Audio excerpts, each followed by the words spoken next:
Hello and welcome to another how-to video.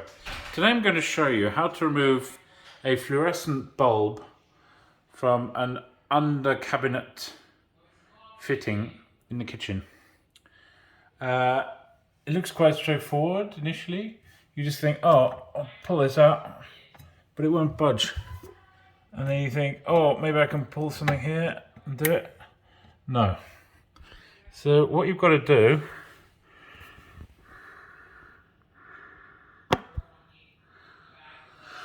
is you've got to get each end of it and rotate it and then pull it out like so. And obviously you put it back in the same way.